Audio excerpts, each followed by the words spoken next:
Hi everyone, आज ये 9 अप्रैल 2026 के इंपॉर्टेंट करंट अफेयर को डिस्कस करते हैं। So let's get started without any further delay. प्रश्न संख्या 1 से स्टार्ट करते हैं। आर्टेमिस सेकेंड मिशन हाल ही में कौन सा विश्व रिकॉर्ड बनाया है? इसने अंतरिक्ष में मनुष्य द्वारा तय की गई सबसे लंबी दूरी 2.52 लाख मील का विश्व रिकॉर्ड बनाया है। इसने अपोलो 13 का रिकॉर्ड तोड़ा है। यह मिशन ओरियन अंतरिक्ष यान से भेजा गया है, तो ये भी आपको ध्यान में रखना है। आर्टेमिस सेकेंड मिशन की बात करते हैं, इसमें 4 एस्ट्रोनॉट्स नासा और सीएसए से जाएंगे। व्हीकल की बात करते हैं तो ओरियन स्पेस क्राफ्ट और एसएलएस रॉकेट है।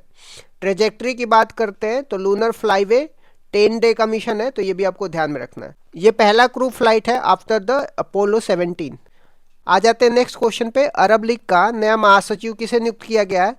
नवील फहमी को अरब लीग का नया महासचिव नियुक्त किया गया है। इनका संबंध मिस्र से और इनका कार्यकाल 1 जुलाई 2026 से शुरू होगा। ये अहमद अबुल घीद का स्थान लेंगे।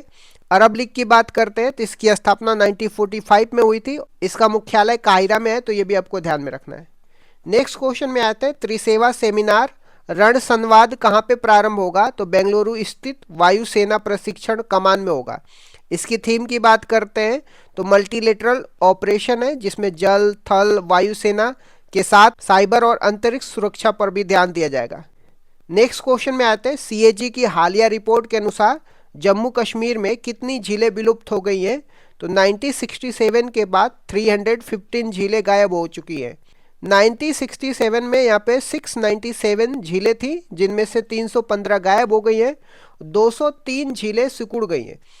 इसमें लगभग 10,537 हेक्टेयर जल क्षेत्र का नुकसान हुआ है, तो ये भी आपको ध्यान में रखना है।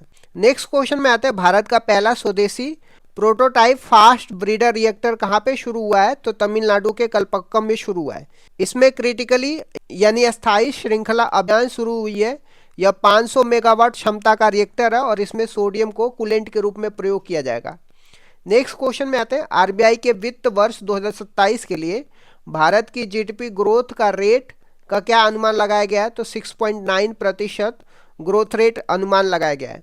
आरबीआई ने रेपो रेट को 5.25% पर रखा है। आरबीआई के वर्तमान में गवर्नर की बात करते हैं तो संजय मल्होत्रा है, ये भी आपको ध्यान में रखना है। नेक्स्ट क्वेश्चन में आते हैं, 8वां पोषण पखवाड़ा कब से कब आयोजित किया जाएगा? 9 अप्रैल से 23 अप्रैल 2026 तक 8वां पोषण पखवाड़ा आयोजित किया जाएगा। इसका उद्देश्य की बात करते हैं तो बच्चों के जीवन की शुरुआती 6 वर्षों में मस्तिष्क का अधिकतम विकास करना है। इसके मंत्रालय की बात करते हैं तो महिला एवं बाल विकास मंत्री अन्नपूर्णा देवी है, तो ये भी आपको ध्यान में रखना है। नेक्स्ट क्वेश्चन में आते हैं, किस राज्य सरकार ने कैंसर को एक अधुसूचित रोग, जिसको नोटिफाइड डिजीज बोलते हैं, घोषित किया है? तो तेलंगाना सरकार ने कैंसर को एक नोटिफाइड डिजीज घोषित किया है। इसका उद्देश्य की बात करते हैं तो इसका उद्देश्य कैंसर के मरीज का सटीक डेटा रखना और निगरानी मजबूत करना। इसका एक्सीलेंस सेंटर की बात करते हैं तो हैदराबाद में मेहदी नवाब जंग ऑन्कोलॉजी केंद्र होगा, तो ये भी आपको ध्यान में रखना है। नेक्स्ट क्वेश्चन में आते हैं, 25वीं अखिल भारतीय जल क्रीड़ा समूह चैंपियनशिप कहाँ पे शुरू हुई है? नेक्स्ट क्वेश्चन में आते हैं, 25वीं अखिल भारतीय जल क्रीड़ा समूह चैंपियनशिप कहाँ पे शुरू हुई है? तो उत्तराखंड के टिहरी झील में शुरू हुई है। इसकी मेजबानी आईटीबीपी कर रहा है। इसमें कुल 19 पुलिस टीमें भाग ले रही हैं। नेक्स्ट क्वेश्चन में आते हैं, सीबीएसई ने किस कक्षा से नया एआई पाठ्यक्रम शुरू किया है? तो कक्षा तीसरी से सीबीएसई ने नया एआई पाठ्यक्रम शुरू किया है। इसमें आर्टिफिशियल इंटेलिजेंस के साथ कंप्यूटेशनल थिंकिंग, समस्या सुलझाने की क्षमता पर भी बल दिया जाएगा। नेक्स्ट क्वेश्चन में आते हैं, हाल ही में किस देश के राष्ट्रपति ने ईरान के साथ 2 सप्ताह का सीज फायर का ऐलान किया है? तो यूएस के राष्ट्रपति डोनाल्ड ट्रंप ने ईरान के साथ 2 सप्ताह का सीज फायर का ऐलान कर दिया है। इसके साथ रणनीतिक रूप से महत्वपूर्ण जो हरमुज जल संधि है, इसको भी व्यापार के लिए खोल दिया गया है। अब ईरान की बात करते हैं तो ईरान का मैप भी आपको ध्यान में रखना है। पाकिस्तान, अफगानिस्तान, तुर्कमेनिस्तान है, अजरबैजान, अर्मेनिया, टर्की और इराक है। ईरान से लगे वाटर बॉडीज की बात करते हैं तो एक साइड कैस्पियन सी है, दूसरे साइड पर्सियन गल्फ है। यहाँ पे आपको जो पर्सियन गल्फ और गल्फ ऑफ ओमान को जोड़ने के लिए स्टेट ऑफ हरमुज है, इसको भी खोल दिया गया है। आ जाते हैं कुछ इंपॉर्टेंट महत्वपूर्ण पॉइंट की बात करते हैं तो पटना पक्षी अभ्यारण्य यह उत्तर प्रदेश में है और उत्तर प्रदेश के एटा जिले में स्थित है। 39वां सूरज कुंड महोत्सव, इसका भागीदार देश कौन सा है? तो मिस्र है। ब्रह्मांडीय उपलब्धि की बात करते हैं तो जॉन क्लार्क और मार्टिनिस को 2025 की भौतिकी का नोबेल पुरस्कार मिला है। सर्वाधिक बजट की बात करते हैं, 2026-27 के बजट में सर्वाधिक आवंटन रक्षा मंत्रालय को दिया गया है, तो ये भी आपको ध्यान में रखना है। अनाज सिंह की बात करते हैं, उन्हें एशियाई squash player of the year का अवार्ड मिला है। क्वांटम वैली की बात करते हैं तो भारत की पहली क्वांटम वैली अमरावती आंध्र प्रदेश में बनेगी। राजस्थान के अलवर जिला की बात करते हैं तो 100% बीमा कवरेज हासिल करने वाला पहला भारत का शहर बन गया है। ऑपरेशन शस्त्र की बात करते हैं तो दिल्ली पुलिस ने ऑनलाइन आपत्तिजनक भाषणों से निपटने के लिए शुरू किया है। SAFF अंडर-20 की बात करते हैं तो बांग्लादेश ने भारत को हरा करके यह खिताब जीता है। पंचवर्षीय योजना के बारे में मैंने डिस्कस तो किया है, बट एक बार फिर से मैं पंचवर्षीय योजना के बारे में रिवीजन करा देता हूँ। पहली पंचवर्षीय योजना 1951 से 56 तक थी। इसकी मुख्य विशेषताएं क्या थी? इसका टाइम पीरियड की बात कर, यह योजना 1 अप्रैल 1951 से लेकर के 1956 तक चली थी। मॉडल की बात करते हैं, यह हेरोल्ड डोमर मॉडल पर आधारित थी और इसका प्रारूप KN राज ने तैयार किया था। उद्देश्य क्या था पहली पंचवर्षीय योजना का? इसका मुख्य ध्यान कृषि एग्रीकल्चर पर था। विकास की दर की बात करते हैं, जो लक्ष्य था 2.1% था, लेकिन 3.6% की वृद्धि हासिल की गई थी, जो लक्ष्य से अधिक थी। दूसरी पंचवर्षीय योजना 1956 से 1961 के प्रमुख बिंदु क्या थे? दूसरी पंचवर्षीय योजना की अवधि की बात करते हैं 1956 से 1961 तक रहता है। मॉडल की बात करते हैं, यह महालनोबिस मॉडल पर आधारित थी। इसका जो उद्देश्य था, इस योजना में भारी उद्योगों पर बल दिया गया, जिसमें प्रमुख उपलब्धियां थी। इसी योजना के दौरान भिलाई छत्तीसगढ़, राउरकेला उड़ीसा, दुर्गापुर पश्चिम बंगाल में आयरन स्टील प्लांट स्थापित किए गए। विकास की दर की बात करते हैं, लक्ष्य 4.5% का था और प्राप्ति 4.27% थी। तीसरी पंचवर्षीय योजना 1961 से 66 तक क्यों असफल रही थी? 1961 से 66 तक तीसरी पंचवर्षीय योजना थी। यह मॉडल सुखमय चक्रवर्ती मॉडल पर आधारित थी। इसका उद्देश्य था कृषि और उद्योग दोनों पर बल देना। असफलता के कारण ये थे, यह योजना 1962 के दौरान भारत चीन युद्ध और 1965 के भारत पाकिस्तान युद्ध के कारण अपने लक्ष्य को प्राप्त नहीं कर सकी और असफल रही। अन्य घटना की बात करते हैं तीसरी पंचवर्षीय योजना में, इसी दौरान जय जवान जय किसान का नारा दिया गया था और 1965 में भारतीय खाद्य निगम, जिसको फूड कॉरपोरेशन ऑफ इंडिया की स्टेब्लिशमेंट की बात करते हैं, तो तीसरी पंचवर्षीय योजना में FCI का इस्टेब्लिशमेंट होता है। नेक्स्ट देख लेते हैं योजना अवकाश की। योजना अवकाश, जिसको प्लान हॉलीडेज बोलते हैं, ये क्या था और यह कब हुआ था? तीसरी पंचवर्षीय योजना की असफलता के बाद 1966 से लेकर के 1969 तक 3 वर्षों के लिए कोई पंचवर्षीय योजना नहीं बनाई गई। इसे योजना अवकाश कहा जाता है। इसी दौरान एक एक वर्ष की योजना शुरू की गई थी। खाद्यान्न में आत्मनिर्भरता के लिए हरित क्रांति, जिसको ग्रीन रेवोल्यूशन की शुरुआत की गई थी। चौथी पंचवर्षीय योजना 1969 से 1974 की मुख्य बातें क्या थी? तो इसका टाइम पीरियड की बात करते हैं, 1969 से लेकर के 1974 तक थी। यह मॉडल अशोक रुद्र मॉडल पर आधारित थी और इसका प्रारूप DR गॉडगिल ने तैयार किया था। उद्देश्य की बात करते हैं, इसका लक्ष्य स्थिरता के साथ आर्थिक विकास करना, डेवलपमेंट विथ स्टेबिलिटी था। प्रमुख घटनाएं की बात करते हैं तो चौथी पंचवर्षीय योजना में 1969 में 14 बैंकों का राष्ट्रीयकरण किया गया था। ये पहली बात हो गई। इसके बाद 1971 में भारत पाकिस्तान का युद्ध हुआ और 1974 में पहला परमाणु परीक्षण ऑपरेशन स्माइलिंग बुद्धा पोखरण में किया गया था। पांचवी पंचवर्षीय योजना 1974 से 1978 क्यों अद्वितीय थी? यह भारत का एकमात्र ऐसी योजना है जो अपने निर्धारित समय 5 वर्ष से पहले केवल 4 वर्षों में ही समाप्त हो गई। 1974 से लेकर 1978 तक ही रही थी। यह DP दर मॉडल पर आधारित थी और इसका मुख्य लक्ष्य गरीबी उन्मूलन था। रोलिंग प्लान 1978 से 1980 तक क्या था? 1978 में सरकार बदलने के बाद मोरारजी देसाई की जनता पार्टी सरकार ने पंचवर्षीय योजना को समाप्त कर रोलिंग प्लान शुरू किया था। विश्व में इसके जनक डॉक्टर गुरनार मिर्डर थे। उनकी पुस्तक एशियन ड्रामा में इसका उल्लेख है और भारत में इसे लक्कड़वाला ने लागू किया था। छठवीं पंचवर्षीय योजना 1980 से 1985 के दौरान क्या महत्वपूर्ण घटनाएं हुई थी? यह मॉडल आगात निर्गत मॉडल पर आधारित था, जिसको इनपुट आउटपुट मॉडल बोला जाता है। इसका उद्देश्य रोजगार सृजन और गरीबी उन्मूलन था। प्रमुख घटनाएं की बात करते हैं तो छठवीं पंचवर्षीय योजना में नाबार्ड की एस्टेब्लिशमेंट किया जाता है 1982 में। 6 और बैंकों का राष्ट्रीयकरण किया जाता है 1980 में। ऑपरेशन ब्लू स्टार और ऑपरेशन मेघदूत 1984 में चलाया जाता है। ऑपरेशन मेघदूत सियाचिन पर कब्जा करने के लिए। 7वीं पंचवर्षीय योजना 1985 से लेकर के 1990 तक क्या नारा था? इस योजना का प्रसिद्ध नारा रोटी रोजी और उत्पादकता या भोजन काम और उत्पादकता था। इसी योजना के दौरान 1988 में सेबी की स्थापना होती है, जिसको security and exchange board of India बोलते हैं। एलपीजी सुधार कब और क्यों अपनाए गए थे? 1990 से 92 के योजना अवकाश के दौरान 1991 में भारत में विदेशी मुद्रा भंडार का संकट उत्पन्न हो गया था। उस समय प्रधानमंत्री पीवी नरसिम्हा राव और वित्त मंत्री डॉक्टर मनमोहन सिंह थे। इस संकट से निपटने के लिए 1991 में नई आर्थिक नीति अपनाई गई थी, जिसे एलपीजी सुधार कहा गया था। जो न्यू इकोनॉमी पॉलिसी अपनाई गई थी, जिसमें उदारीकरण, निजीकरण या वैश्वीकरण की बात की जाती है। 8वीं पंचवर्षीय योजना 1992 से 1997 का मुख्य फोकस क्या था? तो यह model John W Miller model पर आधारित थी। इसका मुख्य बल मानव संसाधन विकास था, जो 1990 में आए एचडीआई मानव विकास सूचांक की अवधारणा से प्रेरित था। अन्य घटनाएं की बात करते हैं 8वीं पंचवर्षीय योजना में। इसी दौरान 73वां और 74वां संविधान संशोधन हुआ, जो पंचायती राज और नगर निगम के लिए है।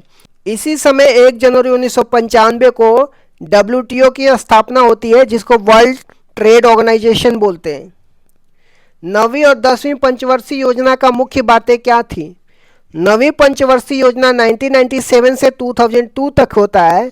इसका लक्ष्य सामाजिक न्याय और क्षमता के साथ आर्थिक विकास था। प्रधानमंत्री ग्राम सड़क योजना 25 दिसंबर 2000 को और कारगिल युद्ध 1999 में इसी दौरान हुआ था। 10वीं पंचवर्षीय योजना 2002 से 2007 तक थी। यह भी आगात निर्गात मॉडल पर आधारित थी। नरेगा अधिनियम 2005 में आया और 2 फरवरी 2006 को लागू हुआ था।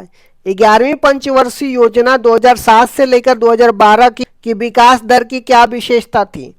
इसका लक्ष्य तीव्र और समावेशी विकास, जिसको रैपिड एंड इंक्लूसिव डेवलपमेंट था। इसमें 8% की विकास दर हासिल की गई थी, जो सभी पंचवर्षीय योजनाओं में अब तक की सबसे ज़्यादा थी। शिक्षा का अधिकार राइट टू एजुकेशन एक्ट 2009 इसी दौरान आया था। 12वीं पंचवर्षीय योजना 2012 से 2017 का लक्ष्य क्या था? यह अंतिम पंचवर्षीय योजना था, जो 2012 से 2017 तक चला था। इसका लक्ष्य तीव्र, सतत और अधिक समावेशी विकास, जिसको rapid sustainable and inclusive development था। इसमें कृषि के लिए 4% और प्रजनन दर को 2.1%, जिसको प्रतिस्थापन दर बोलते हैं, पर लाने का लक्ष्य रखा गया था। भारतीय संविधान के प्रमुख संशोधन और उसके प्रावधान के बारे में देखने वाले हैं। पहला संविधान संशोधन कब हुआ था? 1951 में हुआ था। संविधान में 9वीं अनुसूची जोड़ी गई थी, जिसका संबंध भूमि सुधार से है। अनुच्छेद 15 क्लॉज 4 भी जोड़ा गया, जो सामाजिक और शैक्षिक रूप से पिछड़े वर्गों के लिए आरक्षण का प्रावधान करता है। 7वां संविधान संशोधन 1956 में राज्य पुनर्गठन से संबंधित है। यह प्रावधान किया गया कि 2 या 2 से अधिक राज्यों के लिए एक राज्यपाल हो सकता है। इस समय भारत में 14 राज्य और 6 केंद्र शासित प्रदेश थे। फजल अली कमीशन का गठन 1953 में इसी उद्देश्य से हुआ था। 15वां संविधान संशोधन 1963 में हुआ था। हाई कोर्ट के न्यायाधीशों की सेवानिवृत्ति की आयु 60 से बढ़ाकर के 62 कर दिया गया था। 21वां संविधान संशोधन 1967 में हुआ था। इस संविधान संशोधन से संविधान की 8वीं अनुसूची में 15वीं भाषा के रूप में सिंधी भाषा को जोड़ा गया और मूल संविधान में 14 भाषाएं थी, अब जाकर के 22 भाषाएं हैं। 24वां संविधान संशोधन 1971 में हुआ था। इंदिरा गांधी के कार्यकाल में संसद को संविधान संशोधन की असीमित शक्तियां प्रदान की गई थी। हालांकि इसके बाद केशवानंद भारती केस 1973 में सुप्रीम कोर्ट ने स्पष्ट किया कि संसद की यह शक्ति असीमित नहीं है बल्कि सीमित है और इस संविधान के मूल ढांचा को नहीं बदल सकती है। 26वां संविधान संशोधन 1971 की बात करते हैं। राजाओं को दिए जाने वाला प्रीवी पर्स को समाप्त कर दिया गया, जो देशी रियासतों के एकीकरण के बदले में दी जाने वाली एक बड़ी राशि थी। 36वां संविधान संशोधन 1975 में सिक्किम को भारत का पूर्ण राज्य बनाया गया और ये भारत का 22वां राज्य सिक्किम बन के आया था। 42वां संविधान संशोधन 1976 की बात करते हैं। इसे मिनी कॉन्स्टिट्यूशन या लघु संविधान कहा जाता है। 42वां संविधान में प्रस्तावना में संशोधन किया जिसमें समाजवाद, पंथ निरपेक्ष, अखंडता शब्द जोड़े गए और प्रस्तावना में अब तक ये एकमात्र संशोधन रहे। 42वां संविधान संशोधन में फंडामेंटल ड्यूटी जोड़ी गई थी, जो भाग 4A में अनुच्छेद 51A को जोड़ा गया था, जिसमें मौलिक कर्तव्य शामिल थे। यह सरदार स्वर्ण सिंह समिति की सिफारिश पे फंडामेंटल ड्यूटी, जिसको मौलिक कर्तव्य बोलते हैं, इसको जोड़ा गया था। 42वां संविधान संशोधन में राज्य सूची से समवर्ती सूची में विषयों को हस्तांतरण किया गया, जिसमें 5 विषय वन, वन्य जीव, मापतोल, न्याय प्रशासन और शिक्षा को राज्य सूची से समवर्ती सूची में स्थानांतरित किया गया। नए अनुच्छेद आर्टिकल 39A जो निःशुल्क कानूनी सहायता की बात करता है, आर्टिकल 48A जो पर्यावरण संरक्षण की बात किया जाता है, ये भी 42वां संविधान संशोधन में जोड़ा जाता है। 44वां संविधान संशोधन 1978 की बात करते हैं। ये मोरारजी देसाई के कार्यकाल में हुआ था। इसमें संपत्ति के अधिकार में बदलाव किए जाते हैं। संपत्ति के अधिकार को मौलिक अधिकार की सूची से हटा करके इसे कानूनी अधिकार, जिसको लीगल राइट बनाया गया, जो अब अनुच्छेद 300A में है। पहले इसमें आर्टिकल 30 पहले संपत्ति का अधिकार आर्टिकल 31 पहले संपत्ति का अधिकार अनुच्छेद 31 में था। राष्ट्रीय आपातकाल, नेशनल इमरजेंसी की बात करते हैं। इसमें राष्ट्रीय आपातकाल के लिए आंतरिक अशांति के स्थान पे सशस्त्र विद्रोह शब्द का प्रयोग किया गया। राष्ट्रीय आपातकाल लगने के लिए कैबिनेट की लिखित अनुमति को अनिवार्य किया गया। संविधान में कैबिनेट शब्द की पहली बार उल्लेख इसी संशोधन में हुआ था। आ जाते हैं 52वां संविधान संशोधन की बात करते हैं, जो 1985 में हुआ था। राजीव गांधी के कार्यकाल में दल बदल विरोधी कानून आया था, जिसको एंटी डिफेक्शन लॉ बोलते हैं। संविधान में 10वीं सूची जोड़ी गई, जिसका उद्देश्य दल बदल को रोकना था। आ जाते हैं 61वें संविधान संशोधन, जो 1989 में हुआ था। यह राजीव गांधी के कार्यकाल में मतदान की आयु 21 वर्ष से घटा करके 18 वर्ष कर दी गई थी। अब आ जाते हैं 73वां संविधान संशोधन 1992 में। पंचायती राज व्यवस्था या ग्रामीण स्थानीय स्वशासन से संबंधित है। संविधान के भाग 9 और 11वीं अनुसूची जोड़ी गई, जो पंचायती राज से संबंधित है। भाग 9 में अनुच्छेद 243 से लेकर के 243O शामिल किया गया। 24 अप्रैल 1993 से इसको लागू किया गया। 74वां संविधान संशोधन 1992 की बात करते हैं। ये शहरी स्थानीय स्वशासन की बात करता है, जिसमें नगर पालिका नगर निकाय से संबंधित है। संविधान में भाग 9A और 12वीं अनुसूची जोड़ी गई। 12वीं अनुसूची में टोटल 18 विषय हैं। आ जाते हैं 86वें संविधान संशोधन 2002 की बात करते हैं। 6 से 14 वर्ष के बच्चों के लिए अनिवार्य और मुफ्त शिक्षा का प्रावधान किया गया। अनुच्छेद 21A जोड़ा गया, जिसके तहत शिक्षा का अधिकार एक मौलिक अधिकार बन गया। अनुच्छेद 51A क्लॉज के रूप में 11वां मौलिक कर्तव्य भी जोड़ा गया था। आ जाते हैं 89वां संविधान संशोधन 2003 की बात करते हैं। अनुच्छेद 338A को जोड़ा गया, जिसमें राष्ट्रीय अनुसूचित जनजाति आयोग, जिसको national commission for scheduled tribe का उल्लेख है। अनुच्छेद 338 में राष्ट्रीय अनुसूचित जाति का उल्लेख किया गया है। 91वां संविधान संशोधन 2003 की बात करते हैं। मंत्रिपरिषद के आकार को सीमित किया गया। इसके अनुसार कुल लोकसभा सदस्यों के 15% से अधिक मंत्री नहीं हो सकते। आ जाते हैं 92वां संविधान संशोधन 2003 की बात करते हैं।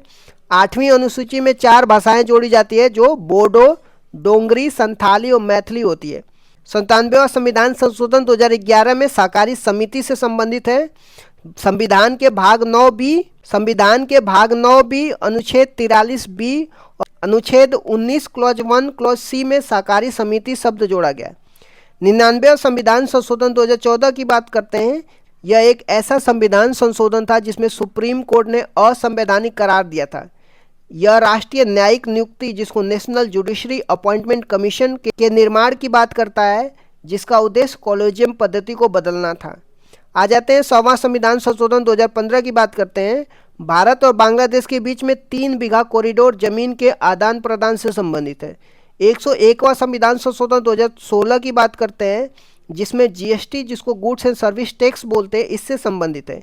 यह 1 जुलाई 2017 को लागू हुआ। विजय केलकर समिति के सिफारिश पर यह आया था। संविधान में अनुच्छेद 246 ए जीएसटी का उल्लेख है और अनुच्छेद 279 ए जो जीएसटी काउंसिल का उल्लेख जिसका प्रमुख भारत के वित्त मंत्री होता है, ये सब जोड़ा गया। 102वां संविधान संशोधन 2018 की बात करते हैं। इसमें आर्टिकल 338 बी जोड़ा गया, जिसमें राष्ट्रीय पिछड़ा वर्ग आयोग की बात करता है। इसमें यह निर्धारित किया गया कि कौन सी जाति पिछड़ा वर्ग में आएगी और यह अधिकार केंद्र सरकार का होगा। आ जाते हैं 103वां संविधान संशोधन 2019 की, जो आर्थिक रूप से कमजोर वर्ग जिसको इकोनॉमिकली वीकर सेक्शन बोलते हैं 10% आरक्षण की बात किया जाता है। संविधान में अनुच्छेद 15 क्लॉज 6 संस्थाओं में प्रवेश के लिए आरक्षण और अनुच्छेद 16 क्लॉज 6 सरकारी नौकरियों में आरक्षण की बात किया जाता है। आ जाते हैं 104वां संविधान संशोधन 2019 की, जिसमें लोकसभा और विधानसभा में एंग्लो इंडियन के लिए आरक्षित सीटों को समाप्त कर दिया गया।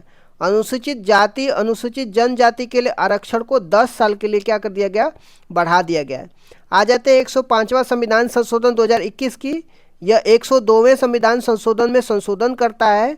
यह राज्य सरकारों को यह अधिकार देता है कि वो अपनी स्वयं की राज्य सूची में शामिल की जाने वाली पिछड़े वर्गों की जातियों की पहचान कर सके, जो शक्ति 102वें संविधान संशोधन में केंद्र के पास दी गई थी। राष्ट्रपति ने 18 अगस्त 2021 को इस पर हस्ताक्षर कर दिया था।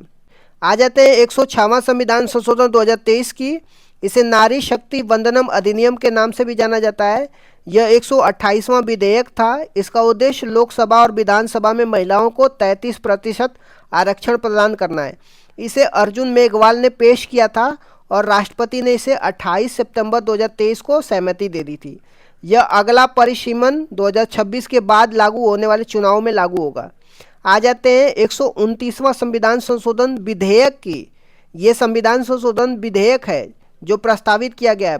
भारत का नवीनतम विधेयक है। जो यह वन नेशन वन इलेक्शन की बात किया जाता है, जो एक राष्ट्र एक चुनाव से संबंधित है। यह रामनाथ कोविंद कमेटी की सिफारिश पर पेश किया गया था।